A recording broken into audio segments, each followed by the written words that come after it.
Dans la liesse d'un soir de printemps, le Stade Malherbe déclare sa flamme à la Ligue 1. Après 2 saisons passées dans l'antichambre, les Canets accèdent à nouveau à l'élite du foot français. On a eu ce qu'on méritait, voilà, on y retourne et maintenant on espère inscrire ce club dans la durée en Ligue 1 parce que c'est ce qu'il mérite. Plusieurs heures passées sur la pelouse en communion avec un Stade d'Ornano en ébullition. Voilà le dernier moment de bonheur du Stade Malherbe. Car en novembre, le feu va véritablement enflammer la maison cannaise. Une histoire de match truqué, de corruption, d'entente entre dirigeants. Face à Nîmes, quand jouait sa montée, son adversaire son maintien et un résultat nul assurait une fin heureuse pour tout le monde. Score final, 1 but partout. Mais voilà, des écoutes téléphoniques laissent penser à un arrangement entre les dirigeants des 2 clubs. Une enquête est alors ouverte. Le président canet Jean-François Fortin et son directeur de la sécurité, Pilou Mogdel, sont interdits d'exercer, laissant les rênes du club à l'entraîneur Patrice Garande et au directeur général Xavier Gravelaine. Et si en coulisses rien ne va, c'est également le cas sur la pelouse. Malherbe stagne au fond du classement de la Ligue 1, en cause notamment des fautes à répétition dans la surface de réparation. Caen, équipe qui concède le plus de pénaltys en Europe, 11 en seulement 19 matchs, dont 10 qui finissent au fond des filets. À la trêve, le SMC est bon dernier de Ligue 1 et finalement heureux de voir l'année 2014 s'achever. Autour du Mont, en revanche, tout va bien pour le ballon rond. L'US Avranches, petit club du bout de la Manche, joue les premiers rôles en national. 5e à la trêve, à 4 points seulement du leader parisien, un parcours inespéré pour une première à ce niveau.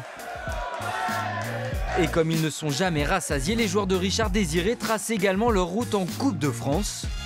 Pour commencer 2015, ils accueilleront un pensionnaire de Ligue 1, le FC Lorient.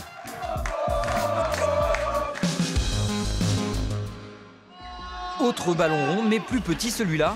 En handball, l'année 2014 du club cherbourgeois restera à jamais celle de l'accession à la Pro D2.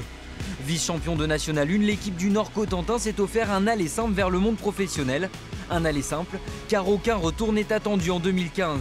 Pour profiter des fêtes de Noël, les joueurs cherbourgeois se sont mis à l'abri avec une encourageante première partie de saison. Ils finissent 2014 en milieu de classement. L'année 2014 du CBC, résumée en un panier.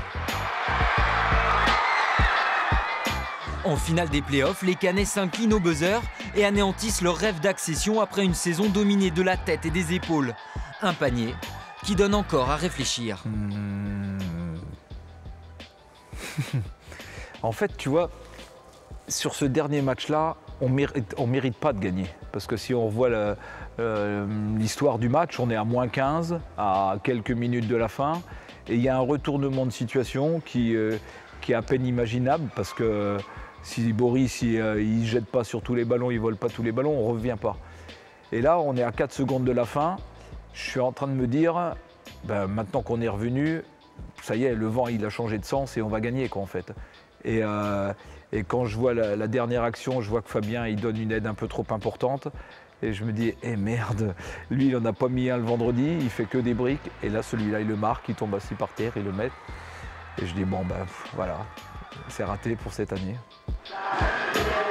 En 2015, l'équipe de cœur de Nicolas Batum compte bien prendre sa revanche.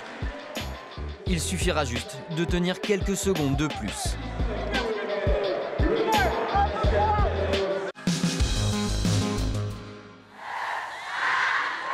Il y a mes 20 000 copines qui sont là. Ah, c'est la joie. On se retrouve, ça fait 1 an qu'on s'est pas vu. 2014 n'a pas non plus échappé à la plus célèbre des vagues roses. C'est entre filles, il y a toujours une ambiance de foot. C'est la 3e fois que je fais ça. C'est super. Pour rien au monde, je ferai ça. C'est nous les girl power. Cette année, elles étaient 20 000 à parcourir les rues cannaises pour lutter contre le cancer du sein. Applaudissez-vous. 140 000 € ont été récoltés pour cette 9e édition et les Pink Ladies ont déjà pris date pour 2015.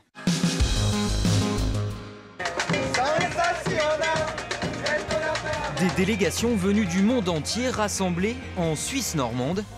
En 2014, Thury-Harcourt a servi de décor au championnat du monde de kayak polo. La France est championne du monde. Chez eux, les Bleus ont conquis le titre tant espéré, tout comme la jeune génération des moins de 21 ans. Les filles, elles raflent le bronze. En Basse-Normandie 2014, c'était finalement une bien belle année.